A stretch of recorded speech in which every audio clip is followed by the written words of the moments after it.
I went to test out some golf clubs.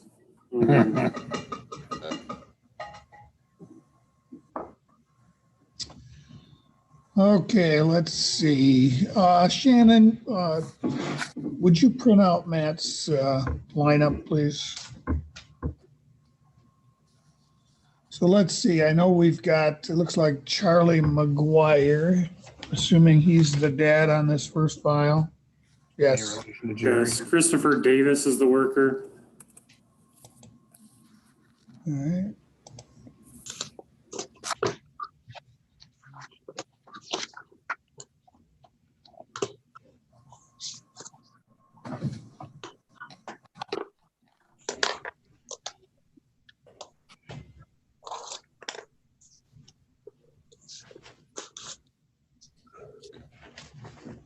I have to run through my notes. I'll be back in 2 days.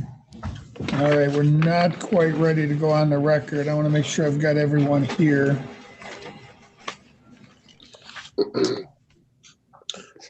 And Miss Carol, I put my affidavit in the mail yesterday. Obviously, the mail didn't go out yesterday, so you should probably get it tomorrow or Thursday.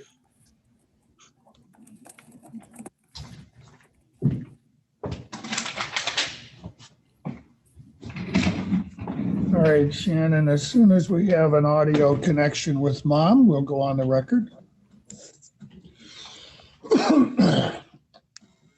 Ms. Rowe, can you hear me? Yes, I can. Okay, Shannon, put us on the record, please. Okay.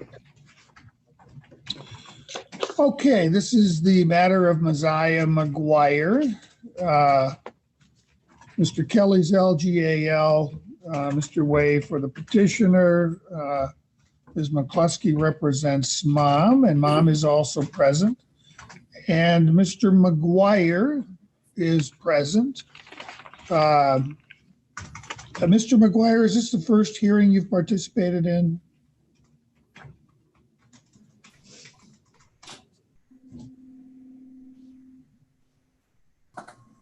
I was in the other one. He's been in every hearing. Oh, okay. Did we appoint an attorney for him? I didn't. Mr. Hotchkiss. Oh, okay. Pardon me. Sorry, Matt, I missed that when we were talking earlier. That's okay, Your Honor. Okay, so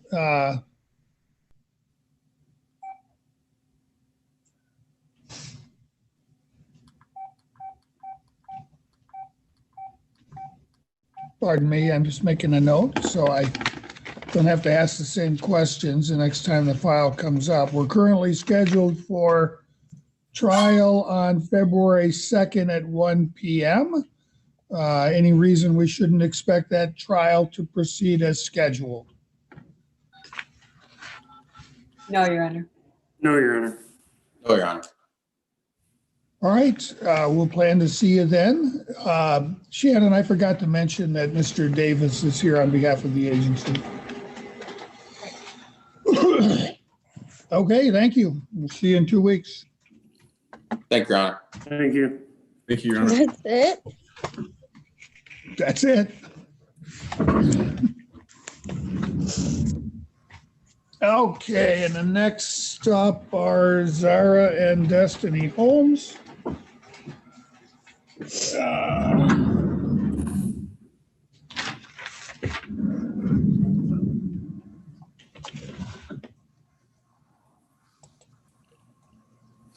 So we've got Ms. Blair in.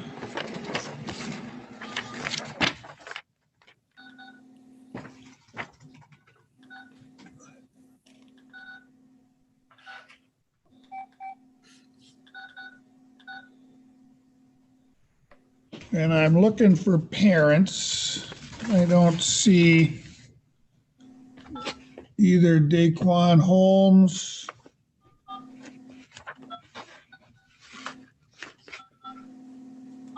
or Mary Sparkman present. I have a phone number for Ms. Sparkman. Ms. Blair, had you had any communication with her? Any indication of whether she was planning to participate? She knew of it and she did indicate that she would participate.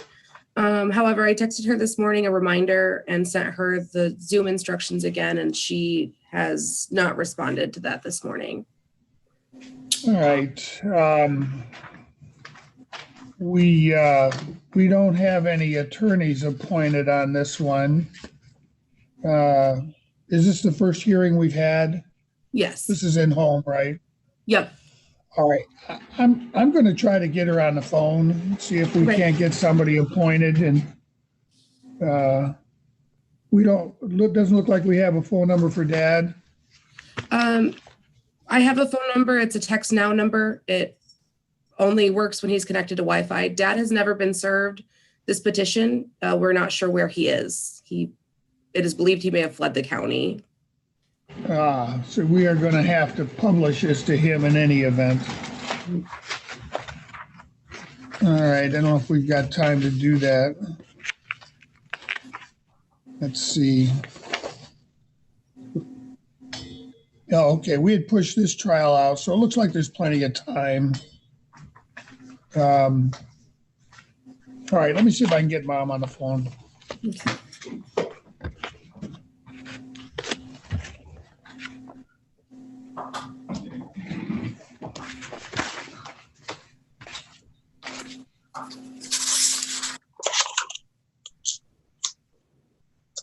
So Shannon Ken is the LJL on this one, Matt for the petitioner, Jade Blair for the agency, and we haven't appointed anyone else yet.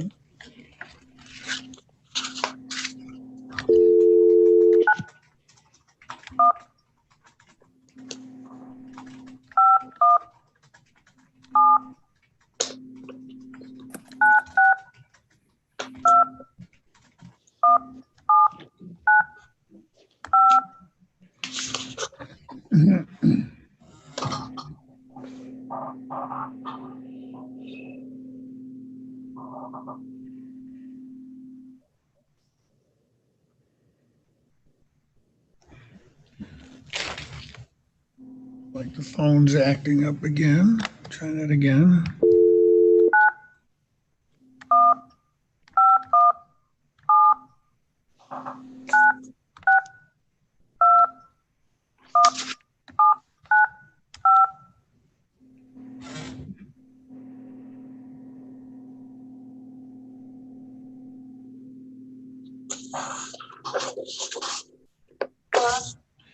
Good morning. Is this Mary Sparkman? Yes, this is her. Ms. Sparkman, this is Judge LaFlamme. I'm calling you from the courtroom. We are having a hearing this morning regarding your children, Zara and Destiny.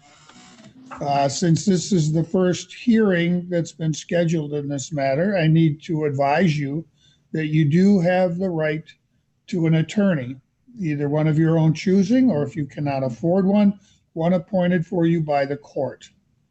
Do you wish to have the court appoint someone to represent you? No. Ma'am, these proceedings involve a lot of technical points of law. They're hard to navigate by yourself. The attorneys that we appoint regularly represent parents in this type of proceedings. You're going to have a difficult time doing this on your own. I can't make you accept an attorney, but I can advise you strongly that it's a good idea. I mean, I don't think I really need one. Well, the only way we're going to know that is if you have a chance to talk to an attorney and he could give you some advice. What I could do is appoint someone briefly so that you can at least have a conversation. And if you decide you don't want to be represented by the attorney going forward, you can just let me know that. How does that sound? Okay. Yeah. All right. So we'll appoint someone. Rebecca's next. Ms. Rebecca McCluskey will be representing you. I've scheduled your case for a trial on March 9th at 1:30. Ms. McCluskey, the phone number in the petition is correct. So Ms. Sparkman, she will be getting a hold of you. to advise you on this matter. Just once you've had a chance to talk to her, if you really would like to represent yourself going forward, just let her know that, and then she can tell me so that I can relieve her of the obligation, okay? Can you make sure everything is correct for the attorney appointment form? Is your address correct in the petition, 830 Royal Drive? No, I'm in my new apartment now. All right, can you give me that address, please? 1230 Greenwood Avenue. What's the zip code there? 49203. Okay. I know the phone number is correct because that's how I was able to reach you. Anything else that you needed, Shannon? No. Okay, so we will just plan on moving forward with the trial. Do you have any idea where Mr. Holmes is?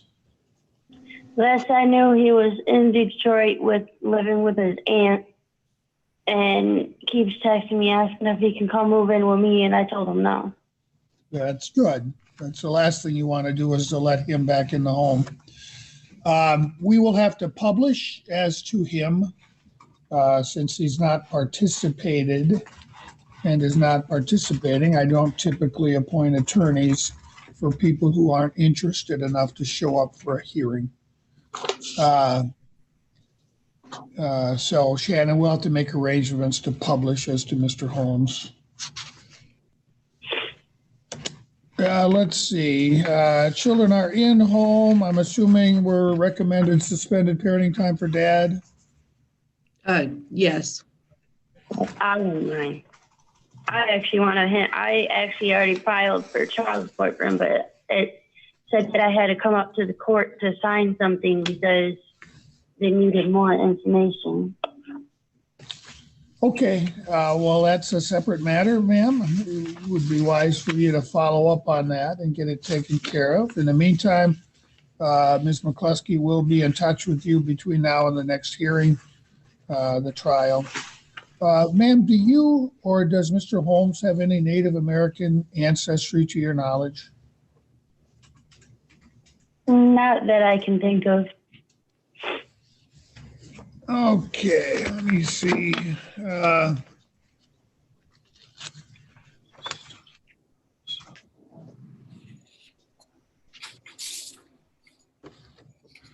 Okay, I guess that's all we need to address today. We'll plan on seeing everyone back here for the trial. And Your Honor, Thank you, ma'am. If Mr. Way or Miss Carroll could send me that petition. I'm sorry, I'm not finding a petition in my email. All right, we'll make sure you get it. Thank you. Okay, thank you, ma'am. Have a good day. Thank you. You too, thank you.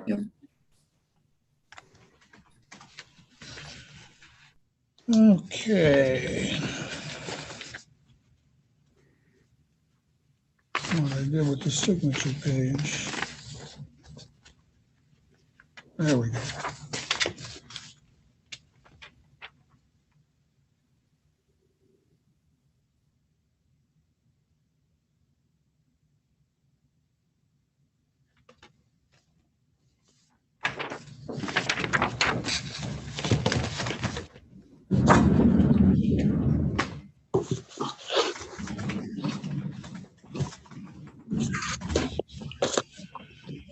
Okay, next up is Dakota Johnson.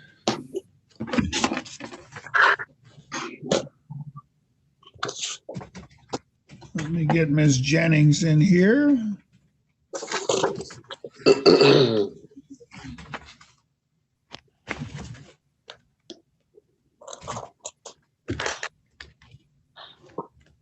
There is also an adoption worker who just emailed me, and I provided her with your Zoom number. I believe her name was Miss Two, T-E-W, I believe it was.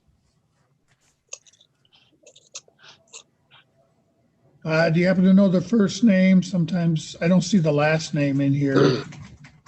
I don't remember it. It is Oh, Brenda here it too. is. I see it. It was scrolled off the top. So she's here, and let's see. I don't see, well, I've got one phone in here. I don't know who that is. And mom is Dana Clemens. I don't see. This is a post term. Yes. Oh, it is. I'm sorry. Pardon me. I had the whole file, and often I don't have the whole file for a post term. Pardon me. Mr. Brown, how is Dakota doing? Continues to do very well. I did not, this slipped by me. We just had a hearing 2 weeks ago when I spoke with the grandmother. Nothing's changed. All the siblings are of Miss Johnson are in the care of the maternal grandmother. So Dakota is with all of his siblings, with his maternal grandmother. She's adopted them. She's a very nice lady. I have no concerns whatsoever, and I'm in support of the plan. And let's see, Ms. Jennings or Ms. Tu, do either of you have anything to add? My primary update is that Family and Children's Services has accepted the adoption case and Brenda too has been assigned. I know Brenda can also probably add this, that the intent to adopt has been signed. Wonderful. And we're anticipating adoption could be achieved as early as July, is that correct? I think that's an accurate goal. Summer of this Okay. would be good. All right. And Ms. Tu, do you have anything else to add? No, Your Honor. I did also register him as on hold status with Mayor once I got that intent. It should be a quick and easy adoption. I've already been working with the family on their other adoptions, and they're timely with paperwork and very motivated for this to be done for Dakota. So. Very good. We'll set our next post term then for April 13 at 8:45. Shannon, did you get the names of both the workers on this one? It didn't matter. I just. Okay. Thank you. Thank you.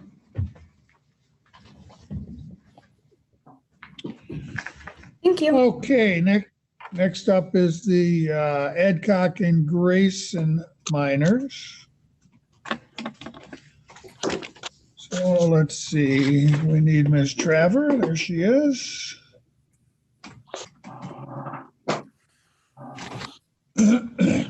And let's see which parents we've got on this one. They have never appeared. Yeah. Neither parent. Oh, I see that. They're listed as homeless.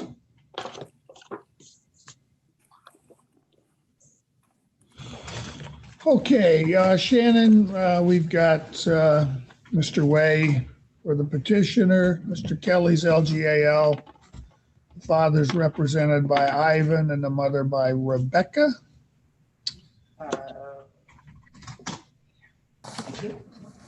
And just one dad as a respondent. Okay, yes, that's right.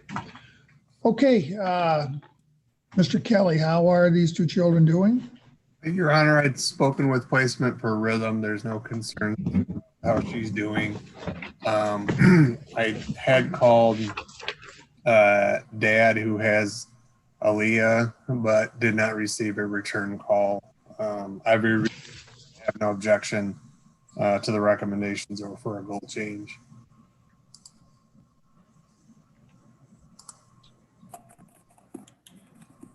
Mr. Brown or Ms. McCluskey, any comments from you on the report and the recommendations? Just for the record, Judge, I have not had contact with my client in some, essentially since this case began. I have no idea how to reach him. am a little concerned about continuing to represent a client that I do not know what their wishes are. So if the court orders me to continue, I think that gives me some protection. But at this point, it's hard to represent a client when you don't know what their wishes are. So I would ask that I be relieved from representing Mr. Grayson. I don't think it's proper without contact with a client to represent them. Thank you. All right, well, I appreciate your concern, Mr. Brown. Since we have a parent that asks for an attorney, I never know if they're going to show up for trial or not. If you want to renew your request at the morning of the hearing, I'll certainly entertain it. For now, I'm going to keep you involved. I don't want a situation where parent shows up for a hearing and the attorney isn't here. I understand. Thank you. I just wanted that on the record. Anything from you, Ms. McCluskey? Just despite several attempts, I have not been able to reach my client as well. So no comment on the recommendation or the request for a goal change. Thank you. And Ms. Traver, anything to add to your report? The only thing I did want to add was that Brianna has not attended any parenting time since December 14th. So that was the last one that she's been at.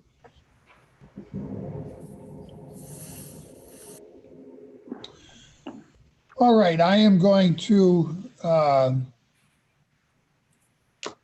adopt the recommendations. We are going to change the goal to adoption given the wholesale lack of participation by either parent.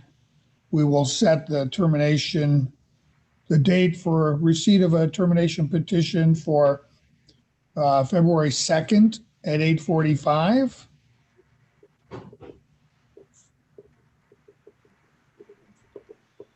We'll set a termination hearing at that time. In the meantime, we'll set our next dispositional review hearing for April 13th at 9 a.m.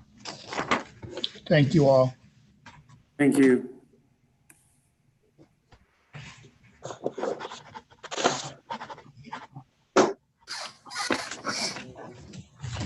That PPO guy's been released on a PR bond, so he won't be present. How did that happen? No idea. I'm just going by what the jail said. I released him the first time, but he got picked up again. So there's no bond was set. Just telling you what I just heard from the jail. Well, let's try to find out what went wrong there because he should not have been released.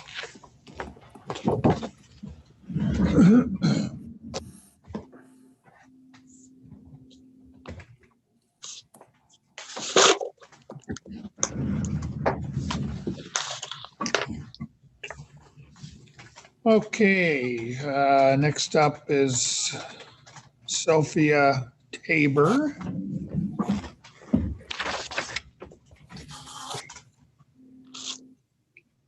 So we have Ms. Tennant listed, but I don't see her.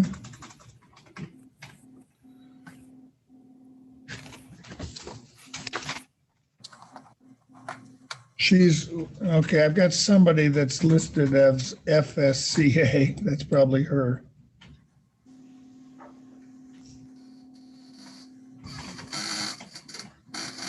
Yes, indeed. Okay, and let's see, who else is on this?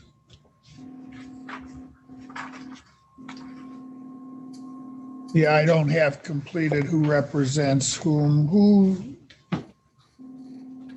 Counsel, state your appearances, please. Matt Wade, prosecutor's office. Rebecca McCluskey for Bailey Tabor. Mike Kelly, guardian ad litem. I'm Beth Tennant with Family Service and Children's Aid.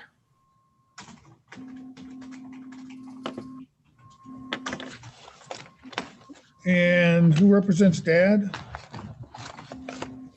Your Honor, he's just Oh, I'm been, sorry. he just, He's a non, results. he's a non-respondent, correct? I think he was He's putative and he's still putative. That's Mr. Witherspoon. We dealt with him in the prison for a while, and Oh, okay. the mother's not willing to sign an affidavit of parentage to make him legal, so he's got to go about that his own way.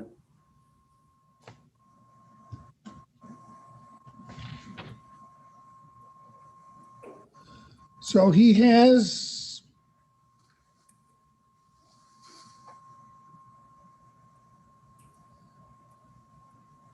been determined to be the father.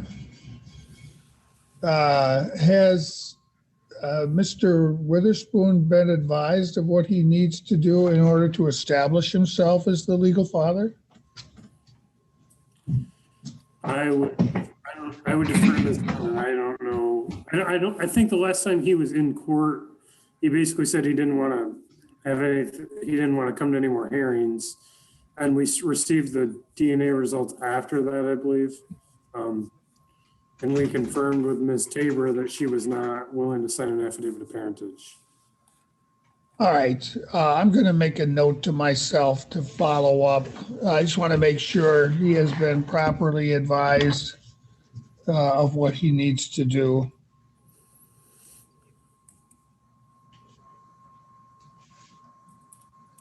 Okay, so Mr. Kelly, how's Sophia doing? She's doing well. Placement indicates, by all accounts, this is a very busy child. She's gotten the ability to climb out of her crib and is a real chatterbox.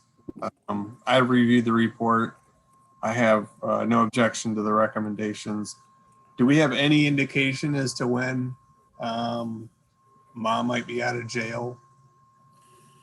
I looked up her criminal case. There's a pretrial February 2nd. So we might have a better idea after that. We should have a better idea next time as to what's going on. Ms. Tennant, do you have any updates for the court? I do not know. Okay, I will implement the recommendations. We'll set our next review hearing for April 13 at 9:15. Thank you. Thank you.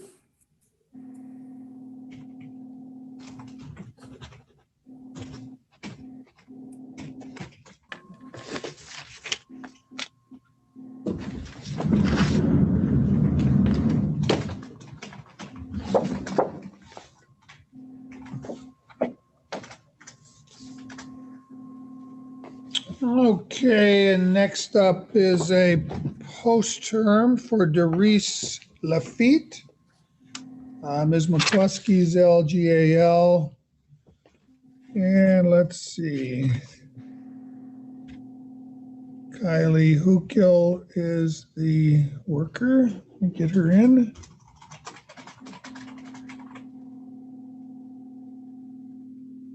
And I don't see her. Let's see. Another name on the report. Says Courtney Ross. And I don't see her. Well,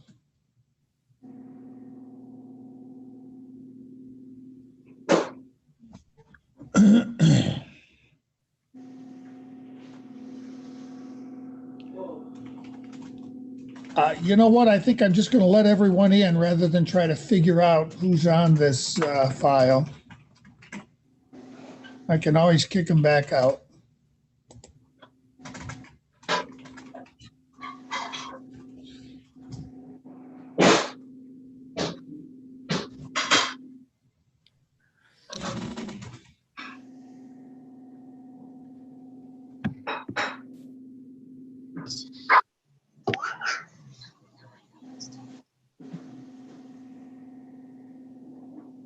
Can't see them.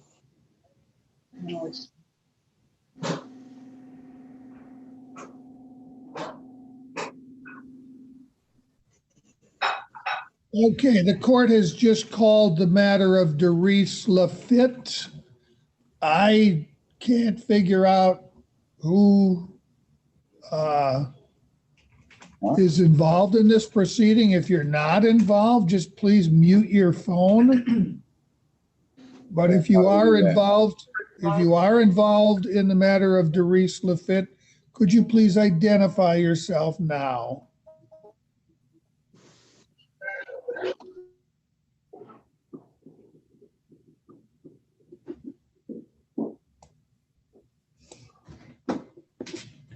Well, that's not a good sign. So the only one I know for sure that's on this file is Ms. McCluskey. Do I have a worker present for the matter of Doris Lafitte?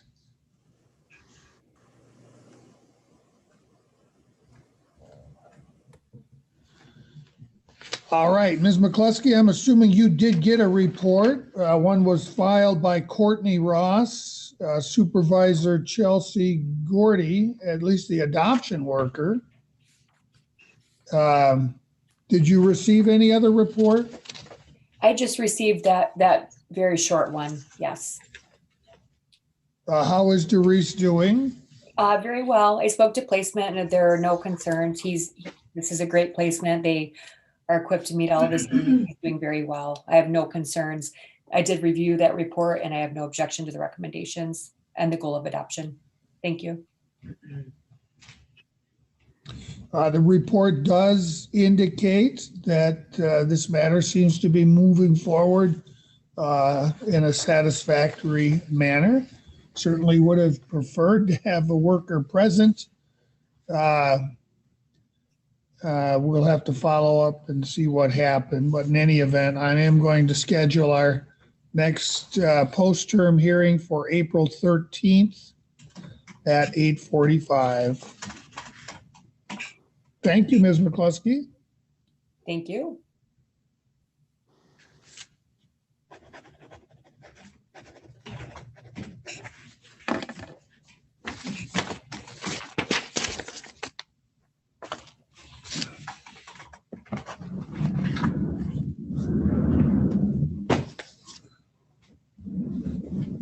Okay, next up is Mason Brooks.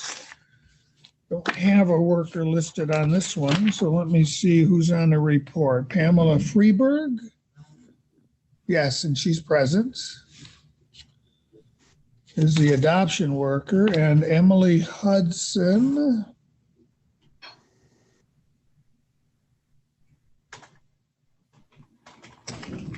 I don't see Ms. Hudson.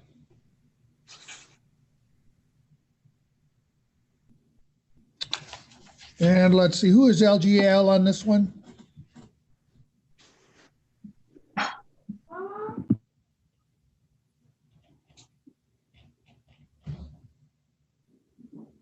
Shannon, can you tell?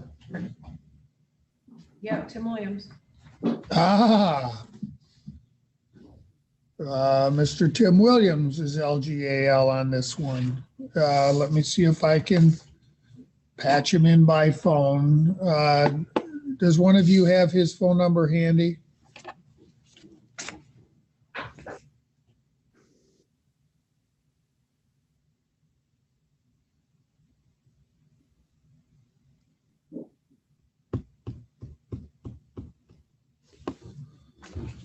Well, this isn't good. Let me see if I can find it.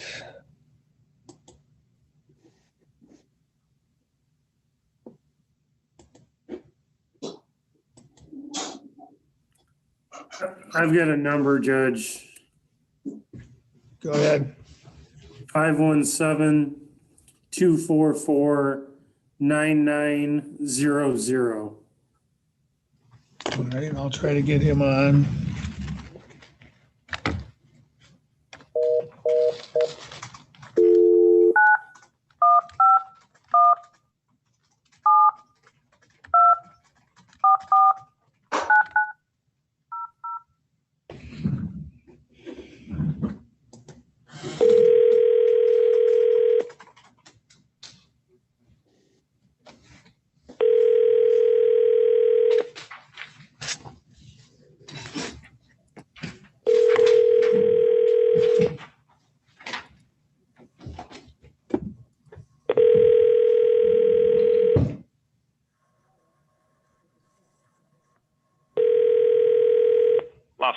Williams. Let me help you.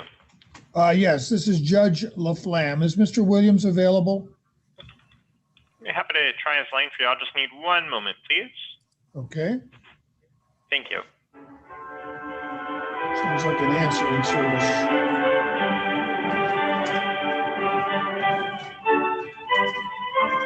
Thank you for holding. So he is away from his phone at the moment, but I'd be happy to take a message for a callback if you'd like.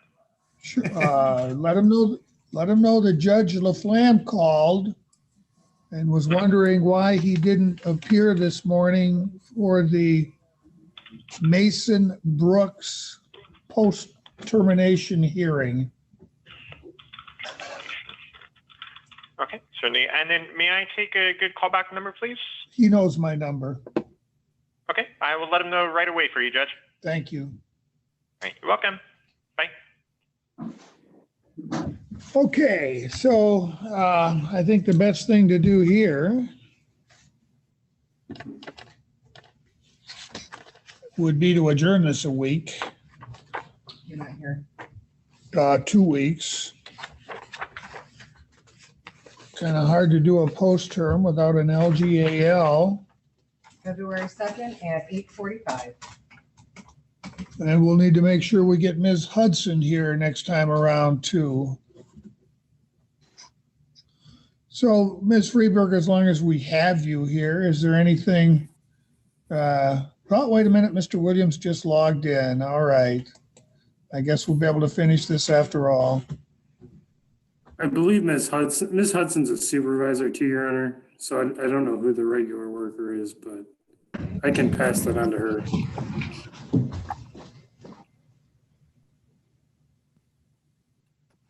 Oh, I'm sorry. Sherry Hunt is listed as the caseworker. But I don't see her present. Oh, there she is. Ms. Hunt, can you hear me? Yes, Your Honor, I can. Oh, okay. Well, looks like we finally do have everyone here for the Mason Brooks post-term. So, Mr. Williams, how's Mason doing? Doing well, Your Honor. Again, he's in that stable placement. Things are going well. Going to school. Replacement reports no real concerns. Ms. Hunt or Ms. Freeberg, do either of you have anything to add to your report? As far as the adoption progress, I am just waiting on the relative foster mother to submit the family medical forms. She has informed me that they have appointments scheduled for January 25th. And once I have those, I can complete the assessment for adoption and request consent. Does March still look realistic for finalization? Yes. As long as they have their medicals completed on the 25th. Okay, very good. I will set this matter then for the next post-term on April 13th at 8:45, unless we're able to finalize before then. Thank you. Thank you.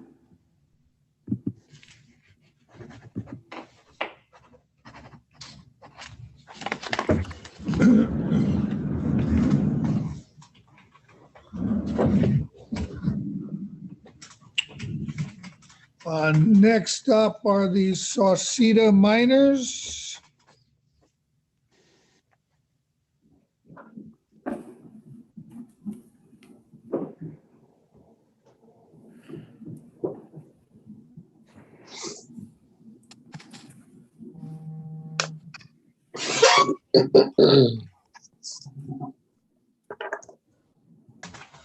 So let's see, I have listed Kimberly Brown as the worker. I see she's present. Ms. McCluskey is LGAL. Mr. Kelly represents mom. Mr. Brown represents dad. And let me see, do I have any parents present?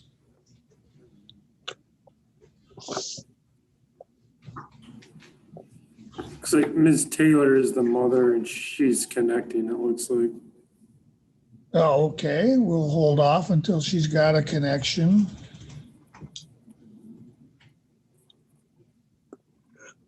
And I see a few more people have shown up in the waiting room. I'm going to let them all in.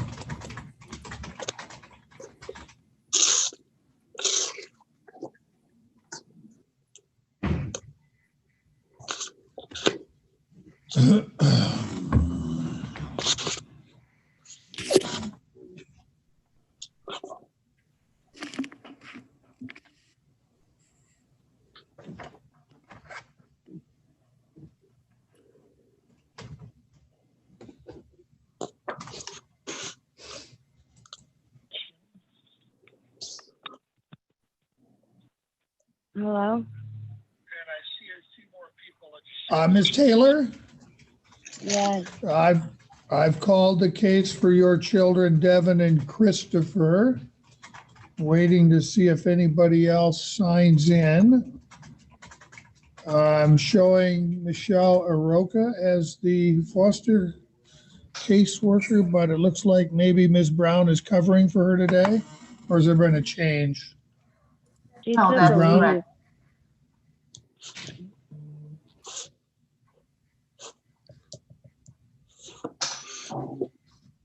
All right, and so we have Ms. Taylor present. It does not appear that Mr. Sauceda is present. And there's nobody left in the waiting room. So let's start with Ms. McCluskey. How are these children doing? Your Honor, I spoke with placement and there are no concerns. I have no concerns with, obviously the boys are bonded to this placement. They had substantial contact with their grandmother before they were placed with her. So they're doing well. I have no concerns. I reviewed the report. I obviously am concerned with the progress, lack of progress with the parents, but I have no objection to the recommendations.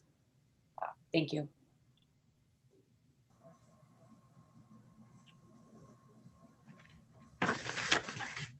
Okay, and Ms. Brown, do you have any updates for the court? I don't have any updates at this time, Judge. However, I'm not sure if we're at the point where we provide our recommendations. I have the written recommendations. You have something different? No, I didn't know if I needed to add anything. That would be the recommendations on the court report are the recommendations that we have. Okay. Mr. Kelly or Mr. Brown, any objection to the recommendations? Yes.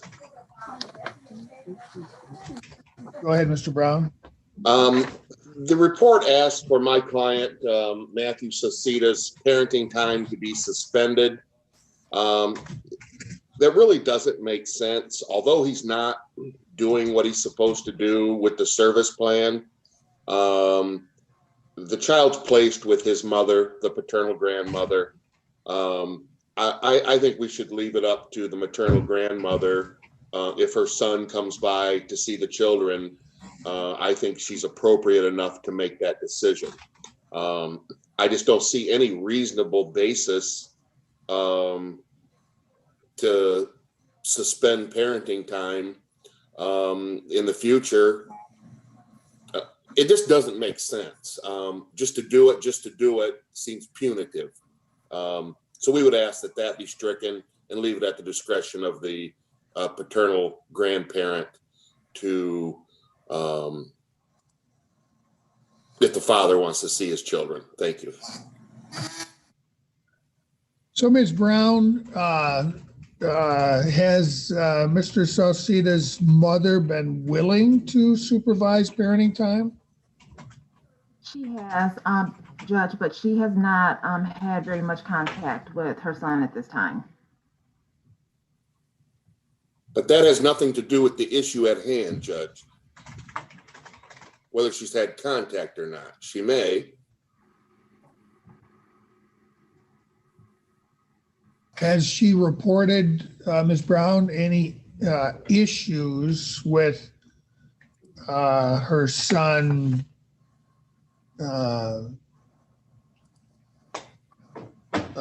in any way upsetting the children, either by not showing up or showing up intermittently or otherwise behaving inappropriately during visits? No, she has not. All right. Well, my inclination would be to leave it up to mom. If we're looking at I mean, given the lack of participation, I don't know how much longer before we look at a goal change. I would expect if we see a report like this in 3 months, if you're not recommending a goal change, I'll probably be ordering one, given the lack of involvement. But given relative placement, the likelihood that grandma's going to keep dad involved, at least to the level he wishes to be with the children, assuming it can be safe. Refusing contact at this point, I don't know that that's in the best interest of the children. Ms. McCluskey, did you want to weigh in on this? I do agree with Mr. Brown. Obviously, it's the paternal grandmother, so I think I'm sure she's appropriate to make that decision. So I would agree with continuing supervised visits. And Mr. Kelly. Your Honor, I spoke with my client yesterday. She indicates to me that she is starting to, in terms of services, she had not the best relationship with Miss Arocha. But it sounds like she's out on maternity leave, so she'll have at least this reporting period to work with this current worker, as well as work the program. So we expect a better report the next time we are before the court, so it does not have to consider changing the goal. Thank you.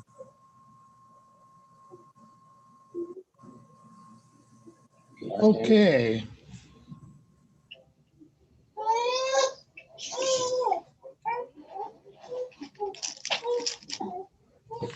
All right, we'll set our next review hearing for April 13th at 9:15.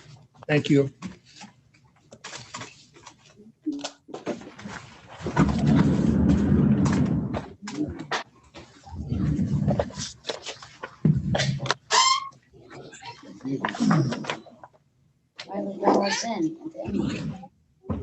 Okay, next up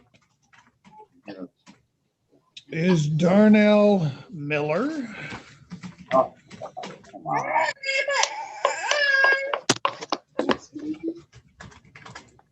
right, somebody's got a crying child. Yeah, if you could keep it muted, thank you. Okay, looks like our worker on this is Bailey Roberts. Yes, Your Honor, I'm here.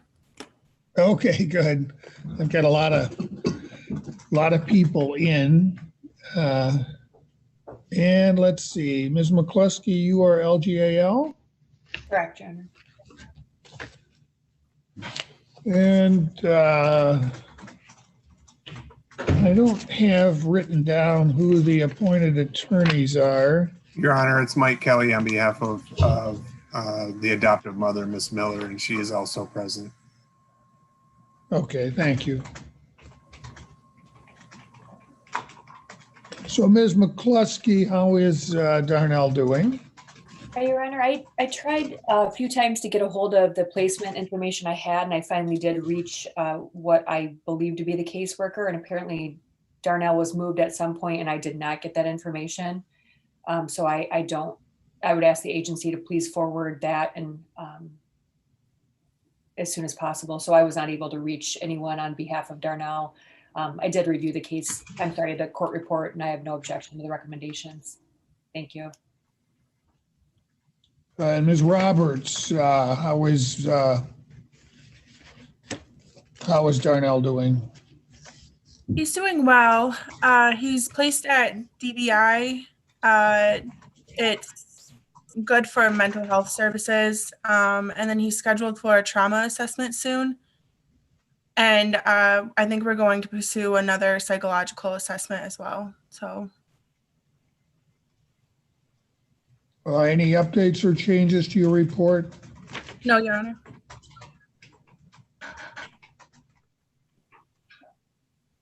And Mr. Kelly, any objection to the recommendations? Your Honor, we don't have any objection to the recommendations. We'll give the court to understand that this is probably the best and next step for Darnell.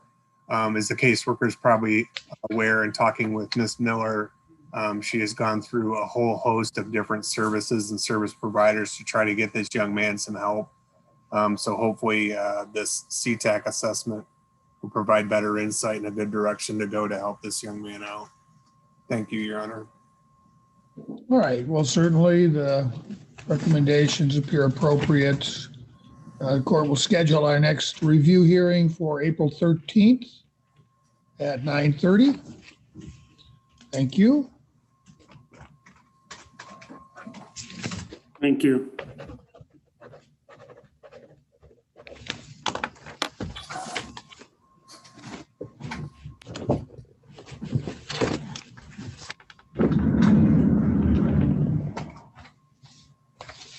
Okay, next up is a post term for Kyle and Caleb Van Horn.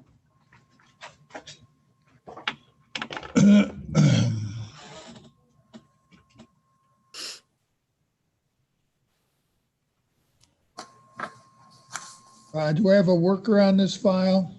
Yes, Your Honor, I'm present. Okay, Ms. Cooling, I see you there. Okay, thank you. And who's our LGAL on this file? I am, Your Honor. How are Caleb and Kyle doing, Mr. Kelly? I've reviewed the report and I spoke with Caleb. I actually woke him up when I called him at 11:45 the other day. But they are both doing fairly well, as the court report indicates. It seems like they're maintaining a measure of responsibility in their daily lives. And Caleb, I think he has a grasp of what to expect when his child comes, but as the court is aware, you don't really know till that child shows up the gravity of that responsibility. But I think he's willing to embrace it. Again, I've reviewed the report. I have no objection to the recommendations. Ms. Cooling, anything to add to your report? I do not have anything to add to the report. All right, well, the recommendations appear appropriate. We'll set our next post term for April 13th at 9 a.m. Thank you. Thank you, Your Honor.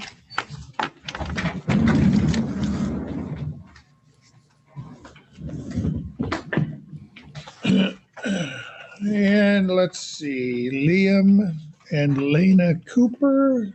And let's see, I got Mr. Cooper here. Let me get him back in.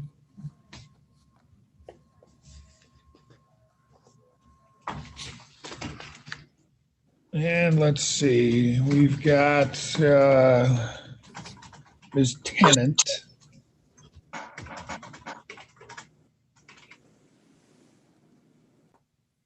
Okay, let's see.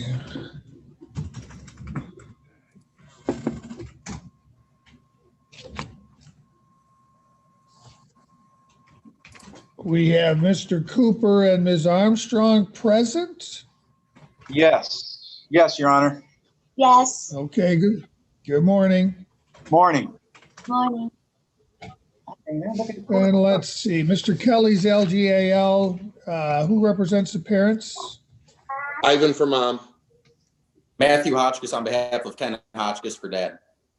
Okay, is that your whale? That's your whale. Okay, Mr. Kelly, how are Liam and Lena doing? I spoke with Dad the other day. It sounds like they're doing very well.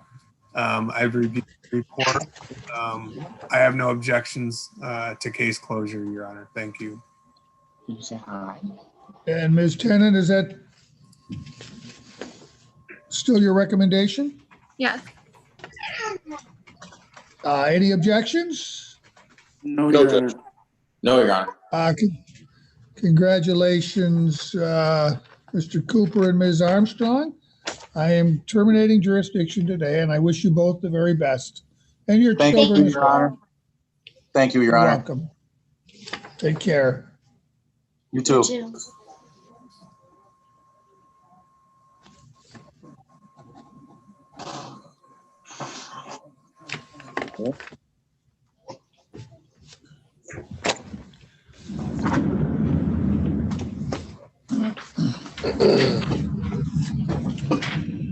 And let's see, next up is Kingsley Clute post-term. And we have Mr. Mangini Yes, Your Honor. and Ms. Rovensky. Oh, there she is. Okay. And who's our LGAL? Ivan. Mr. Brown. Okay. How's Kingsley doing? He's doing very well. Or she's doing very well. I have no concerns whatsoever with the current placement. They are very well educated and they seem to be going above and beyond taking care of Kingsley. However, I want to note for the court, and I brought this up and this is not Mr. Mangini's fault. Mr. Mangini was not involved at the time. I previously brought it up at our first hearing with the court. And the court can read that we now have competing parties for the adoption of Kingsley.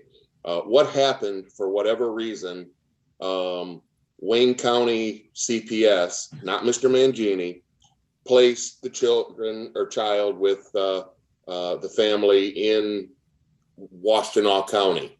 They knew. They're reporting they didn't know. However, Emily Hudson indicates that they were made well aware that Kingsley had siblings that were in adoptive placements here in Jackson and chose not to even reach out to them to go with the siblings. Now we have an untenable situation where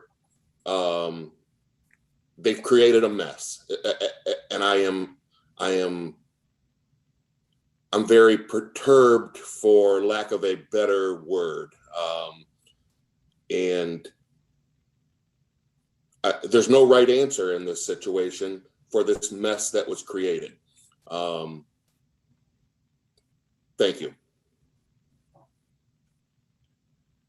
Thank you, Mr. Brown. So, Mr. Mangini, do you have anything to add to your report? No, Your Honor. Apart from that, I saw Kingsley this past Friday, and she's doing amazingly well. She's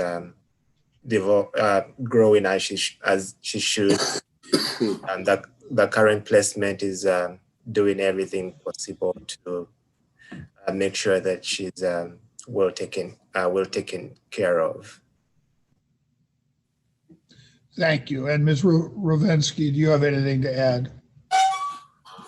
No, nothing other than just that both the foster parents and the competing party are both very communicative and gathering documents for the family assessment very quickly. So we're making good progress.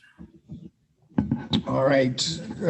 I am going to implement the recommendations. We'll set our next post-term for April 13th at 9 a.m. Thank you all.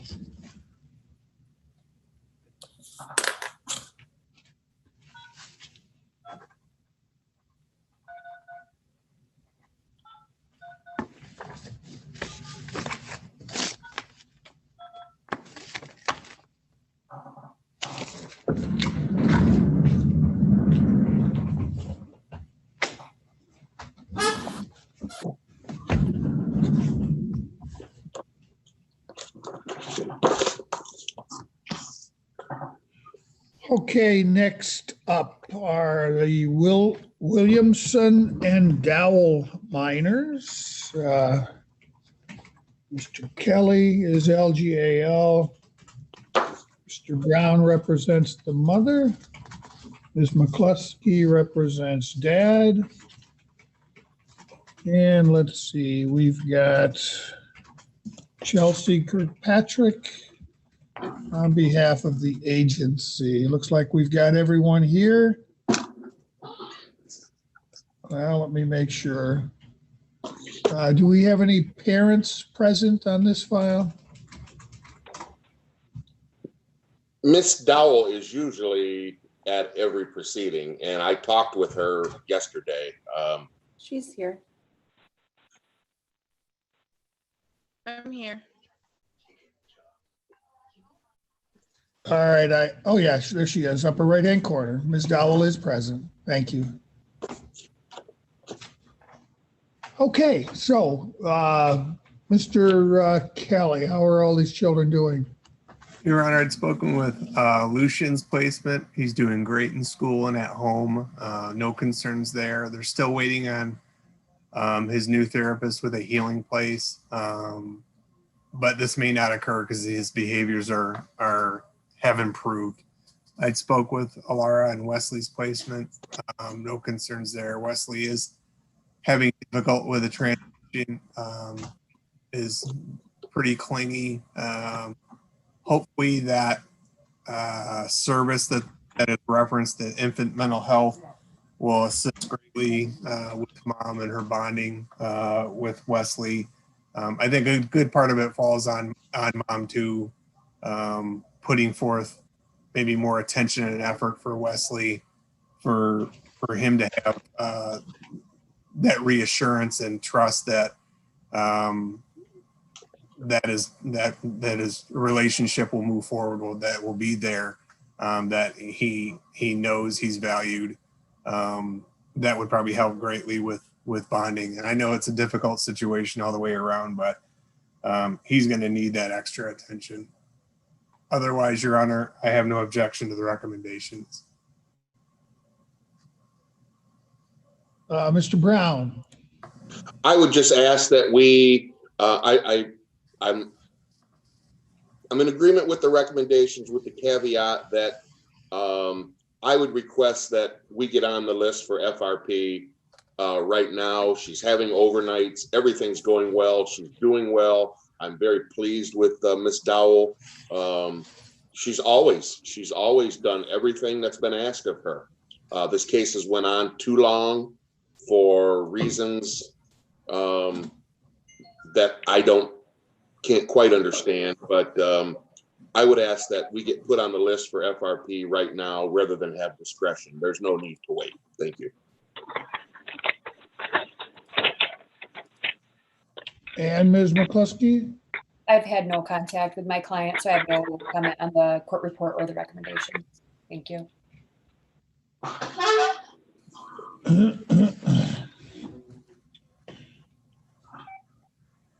And Ms. Kirkpatrick, do you have anything to add? I do not. I believe Ashley has 2 weeks left with her parenting coach, who's present during her parenting time on Wednesdays. We did, effective last week, we lengthened her Wednesdays by a couple hours, or actually by 3 or 4 hours with Wesley and Alara, just to kind of give them more time together on Wednesdays. So we're waiting on clearances from her mother because she's the one who's going to be providing childcare while Ashley's at work. Once we get those back, I have to send them off to DHS this morning. Come back clear. I'll do another parental home visit just to make sure that the home is appropriate still. And we will have a family team meeting and go from there. All right, well, I believe the recommendations are appropriate, although we do need to move this case along. This is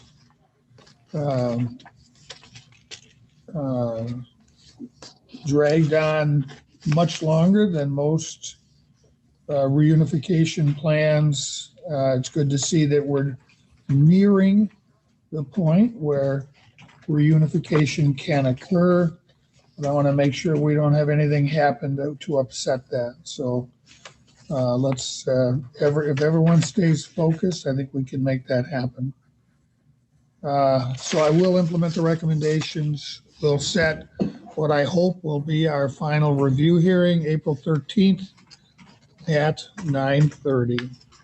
Thank you. Thank you.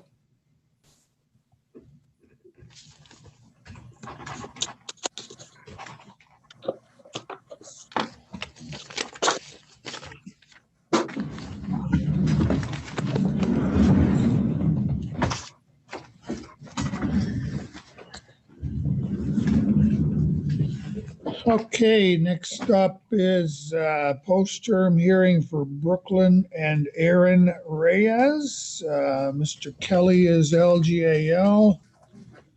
And let's see, our worker, Danielle Lagore, I think she's here. Yes, she is. Mr. Kelly, how are Brooklyn and Aaron doing? Doing well. There's just the transition to the new placement for adoption. Otherwise there was no concerns. I've reviewed the report. I'm in agreement with the ultimate recommendation of adoption. Ms. Lagore, do you have anything to add? I do not have anything to add. I'm just wondering if you would admit the adoption worker, Maria Kleckner. I let everybody in who was waiting, so. Oh, okay. She's not out there unless she's on this. I've got a phone number that's unidentified. I don't know who that is. Okay. I just didn't want her to miss it if she did sign on, but we do not have any updates at this time. Okay. Who is it that's that telephone number ending in 2098?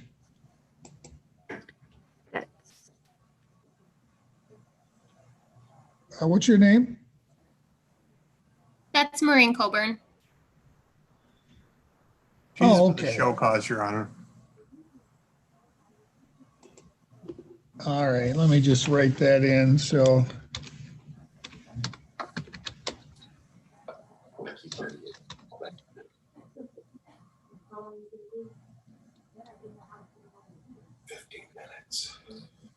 Okay, the recommendations are appropriate for Brooklyn and Aaron. I'm going to implement them. We'll set our next review hearing for April 13th at 9 a.m.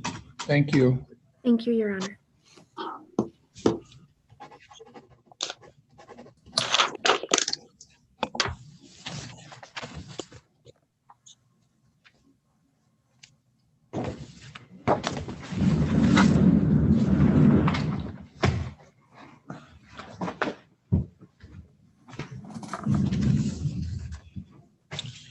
Okay, last up is the matter. Oh, shoot, Shannon, I gave you my chart. Sorry.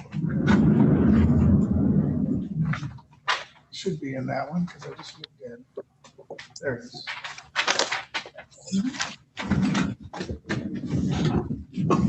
So let's see, Ms. Bordeaux. Okay, there she is. Okay. Good morning. Good morning, Your Honor. All right. So let's see. Mr. Kelly represents mom. Is Mr. Williams on this file? No. I don't think so. The dad is deceased. I do have a preliminary matter when the court's ready. All right, let me make sure we've got everyone identified. Ms. Coburn is present? Yes. And, okay. So that was, go ahead. Your Honor, Ms. Coburn is the mother of Melissa Coburn, or now Melissa Beati, who I represent in an ongoing, and actually these children were some of her children that had her rights, their rights terminated on an ongoing case. She has a number of children. She has two more that are currently pending before Judge Rapley where I represent her on. I don't think that creates any type of a conflict, but I wanted to put that out there on the record, Your Honor, that not only that I have represented these children's mother and currently represent these children's mother in a pending petition before Judge Rapley. Ms. Colburn, does that cause you any concern for Mr. Kelly's representation of you? No, Your Honor. Okay, so someone said this was a show cause hearing. Mr. Way, you want to educate me as to what we're doing here this morning? I think Mr. Kelly just woke up a little late and misspoke. It's actually a probable cause continuation. Mr. Kelly and Okay, Mr. Brown thank you. advocated for Ms. Colburn to be a non-respondent and wanted to know what the agency's position on that was. And we talked briefly this morning, and I think we're ready to just make arguments based on what's in the petition, Your Honor. All right, and Mr. Kelly, I guess we'll need to hear from you first then. I agree with Mr. Wade's assessment. Did you want me to go ahead and make argument for at this point? Yes. Okay. Why should Ms. Colburn not be a respondent? Your Honor, essentially, and Mr. Brown will also touch on this because he's more familiar with the actual children's actions. But essentially, this is the very definition of a dependency petition. These children are essentially out of control. They've been out of control for a long time. If you review the petition and look at the history back on the entry for June 17th of 2013, when DHS was involved, Nicole was 8 and Timothy was 9 at the time. They were completely out of control at that time, terrorizing the neighborhood. And speaking with mom, she indicates to me she has gotten them into counseling multiple times, and it simply is not working. It's a conscious choice by these children to behave the way they are. They do not listen to her. They've run away on several occasions. Again, reviewing the petition, it shows not that she's unwilling to provide care and custody for them or provide them a proper home, but she's essentially unable to because of their complete lack of cooperation and respect for her. If you look at 7F during the May 2020 investigation, Nicole ran away during that investigation. The safety plans that they put in place multiple times during this case assumes that not only is mom going to cooperate, but it also assumes in some respect the children are going to cooperate and listen to their mother. And they don't do that. They have their mind made up on how they want to live, what they want to do, regardless of what she says. 7J indicates attempted compliance by mom in terms of the safety plan, because which part of it required her when the children are not within the home to maintain some form of telephone contact with them. And she indicates she tried calling by phone for Nicole, and Nicole simply doesn't answer.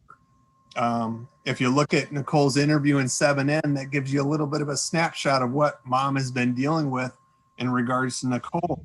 7O gives you a snapshot of what Timothy's like. He just stole a car this month from a gas station. These children are essentially acting as if they are adults, even though Nicole 17 and Tim 16 clearly are not. They're going to do what they want to do regardless of what mom is saying. She did not approve of the relationship Timothy has with this young lady that she's involved with, who's I believe 18. This Alicia chick who's 18. She didn't approve of that relationship. Did she allow him to go over there? Yes, she allowed him to go over there because her home didn't have electricity. But she doesn't approve of that relationship. She doesn't allow the relationships for these children to continue in terms of what they're doing. But when they leave the home, she has no control over it, and she can't force them to stay in the household.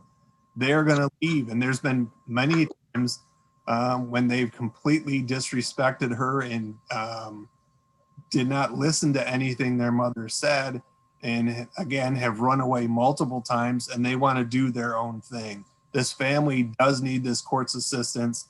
My client is completely agreeable with that, but her level of culpability in this case, I think, takes a back seat to the amount of disrespect and complete out of control behavior that these two children are exhibiting, despite the efforts by mom. So I would request of the court, taking that into consideration, that you find this potentially to be a dependency petition, and make mom a non-respondent under these circumstances. Thank you.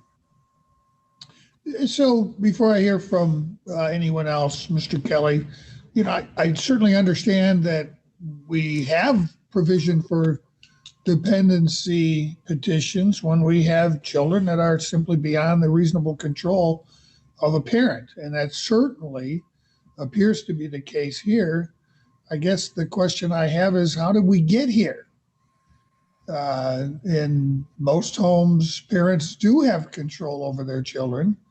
How did we get here? What's more of the backstory here? Well, Your Honor, I'll let Mr. Brown touch a little bit on that, but it's my understanding when mom adopted these children from her daughter, I'm completely familiar with her daughter, Melissa, and how the petitions that have been filed against her in regards to how she's raised her children.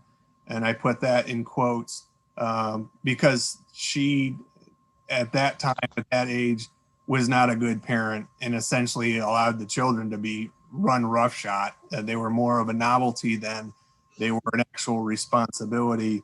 And that ingrained in these children from way back when. I think they've had that. Thank you, Mr. Kelly. That's helpful to the court. I didn't. One last thing, Your Honor, I would note for the court that Nicole was put in placement, I believe, in some out-of-home placement, a residential of some sort, and she ran away on Tuesday and was last week and was just picked up on Sunday. So again, Tim's going to do what they want to do, regardless of what authority is telling them to do. Thank you, Your Honor. And I hear what you're saying, and pardon me for interrupting, but knowing that Ms. Coburn is the adoptive parent, the damage was done before she became the adoptive parent. The early development of these children is probably where a lot of the harm was done. Mr. Brown? Yeah, I have been dealing with the children since they were 3 or 4 years old. When I went to the home and they were in the placement, their behaviors were out of control at 3 or 4 years old. And I had also represented one of the children in juvenile court. I don't any longer, because I think this creates a conflict. So he has been reassigned, but he is up to 17 petitions. He's been placed in the residential treatment program, failed that. Every program that he has been in through the juvenile department, he's failed. So the probation officer, the juvenile court, even when he was in a residential facility, they had no control over him. So to expect that he failed the residential treatment program. I've known Miss Coburn for a long time. She is nothing else but a sweet lady who tried her darndest. And I just know of no reason why the agency would even want her to be a respondent. I'm dumbfounded by that. I really am. There's just no reason except to be downright mean. Thank you. So, Ms. Bordeaux, before I hear from Mr. Way, why is it that you believe that Ms. Coburn should be a respondent in this proceeding? Your Honor, I'd like to start by saying that the children were adopted by Maureen as infants. So I don't think that it's fair to blame their biological mom for where we are now. Nicole was taken in at 6 months old by Maureen, and I believe, I'd have to double check, but I believe Timothy was removed at 4 months old. So I don't know that it's fair to blame where we are now on biological mom completely. Where the agency stands and why we feel that Maureen should be a respondent is that while the children have acted out of control at times, Maureen is not making active efforts to make sure that they're safe, to prevent them from getting into situations that they're getting into. She is not taking them to the doctor after they were found with, after Nicole was found in Lansing with 2 unknown men. You know, there was no medical to follow that. When she heard that Nicole might be pregnant, I had asked her to get prenatal care. She did not for over a week until I asked her again.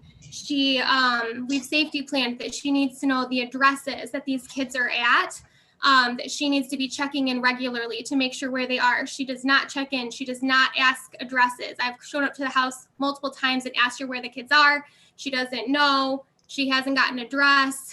I asked her where she was on the removal date, and she said that she was with her boyfriend Marcus on Second Court, but she could not provide me with an address of where Marcus resided on Second Court. Nicole had also disclosed to Maureen that Marcus had beaten her earlier that week. And so I asked Maureen, do you think it's appropriate for her to be with Marcus when she just told you that he had physically assaulted her earlier this week? And Maureen responded, oh, but they're fine now. So I just think that the insight is lacking and it allows these behaviors to continue. You know, we're not calling the police when she doesn't come home at night. We're not ensuring that we know what address that she's at. When Timothy stole that car, I asked Maureen, where was he supposed to be? She said, oh, at a motel with a friend. I said, is that a good idea for him to be unsupervised at a motel with a friend? And she said, well, he was with an adult. And I said, again, just the insight is lacking in making even attempts to protect these children. I would Okay, note, Mr. Judge, White. I totally agree with that. Hold on.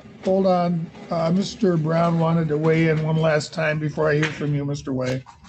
yes, Judge, I don't have the old file with the kids, but my recollection is they were not infants and they weren't even toddlers. They were 3 or 4 years old when I first went to visit them as a LGAL.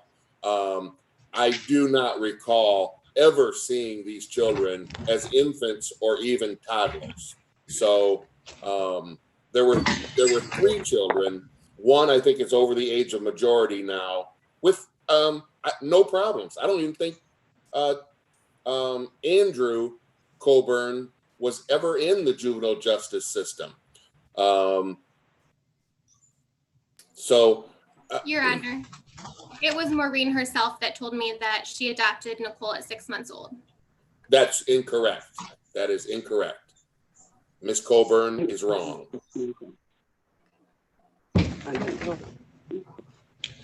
I'm looking back at the first petition that was filed here. Let me see if that helps at all. This goes back to. What was the biological mother's name? Melissa Coburn. It's now Beati, Matt. She's had probably 7 or 8 kids. Yeah, because that file is going to be the one that the adoption would be through. Oh.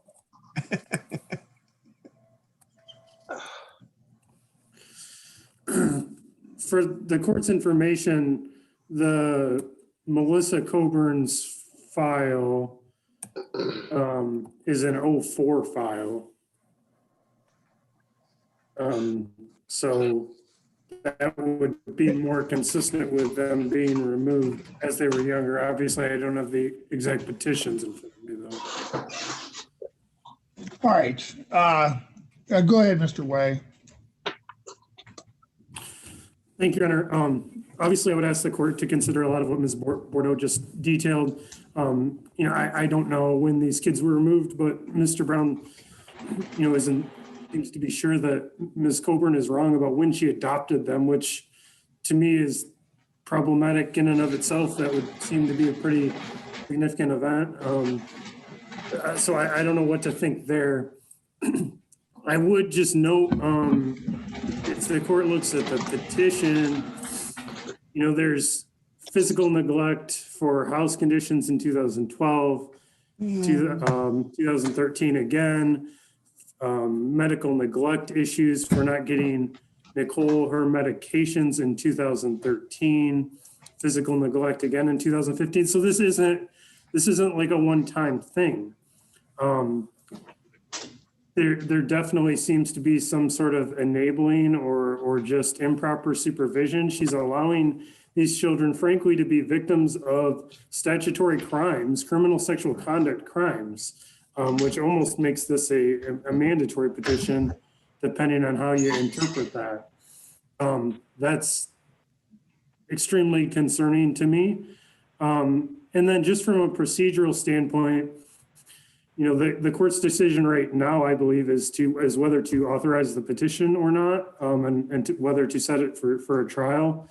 When we get to trial and the court hears sworn testimony about these allegations, that is when it determines factually which jurisdictional bases exist. And I would ask that the court wait until it hears that testimony. If the court hears Ms. Coburn, finds her credible at that point, or for whatever reason thinks that the mother should not be a respondent, then the court can do it at that point or address it even at disposition. I think that's the proper procedure for this. But based on what's in the petition, I think there's more than enough reason to keep Ms. Coburn as a respondent. It's not something that's the agency is doing to be mean. On some level, the agency is seeking accountability as it is in a lot of cases. And I think that is, an important thing that we should consider in the whole equation. Thank you. Your Honor, one brief idea is what's the ultimate goal in this case? We have a 17-year-old and a 16-year-old. I mean, is it return home? I mean, the likelihood of that being truly a realistic goal is, I think you're looking at something other than return home with kids' ages and behaviors the way they are. In that being the case, I would tend to agree with Mr. Brown that this is essentially a punitive measure as opposed to something for holding it. I mean, Matt said it himself, we're trying to hold someone accountable. Mean. Okay, I appreciate all of the arguments. It certainly is clear that Ms. Coburn does not have control over these children. It's concerning to the court that it looks like she probably never had any control over them. And the initial suggestion, it's because they were already damaged by the time they got to her, I find less plausible if indeed they've been placed with her since they were infants. That suggests to me that there's been a wholesale lack of parenting. And as I briefly looked back at the very earliest petition in this file, it isn't just that the behaviors of the children are out of control. There's indications of why that is. And at least for purposes of authorizing the petition, I agree with Mr. Way. It would be premature for me to decide today that she should be removed as a respondent. Ultimately, I did have the same question that Mr. Kelly did, is what's the realistic goal here? And always we look at reunification as being the ideal goal. I'm afraid that ship has probably sailed. I would love to think it would be possible to get these children a trauma assessment and get them some intense counseling, and they will come to recognize the error of their ways, and they will clean up their act and do what Ms. Coburn reasonably expects of them. I think ultimately that's probably not very likely given the history here. Unfortunately, I'm afraid it's a little too late to be intervening with the hope of reunification. Nevertheless, I still agree that it's premature. I'm not going to remove Ms. Coburn as a respondent. And based upon these facts, since you've agreed to argue based upon the facts, I think there's more than sufficient probable cause to authorize the petition and to keep Ms. Coburn present as a respondent. I'm not sure ultimately where this leads. Certainly, if Ms. Coburn can be given tools that she can utilize, that if there's any hope whatsoever of rescuing these children, it's got to be with Ms. Coburn's involvement. And if we can make that happen, I think that's really the last hope that either of these children is going to have anything resembling a normal life. And I unfortunately see that as probably a pretty long shot, but it's the goal that we need to be pursuing. So I'm going to authorize the petition. We'll set this matter for a pretrial.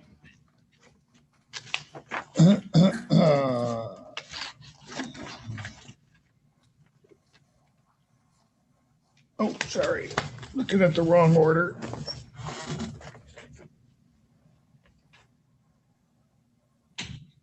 March 2nd at 8:30, trial March 9th at 1 p.m. Anything else the court needs to address today? No, Judge, I'm asking if when we go off the record, that whether we can, the attorneys can discuss a 2-minute matter. Certainly. Just for the record, I will pull the, prior to trial, I'll pull that adoption file just so we're clear on the timeline on everything. So we're all on the same page for trial. Okay, thank you. Shannon, you can take us off the record.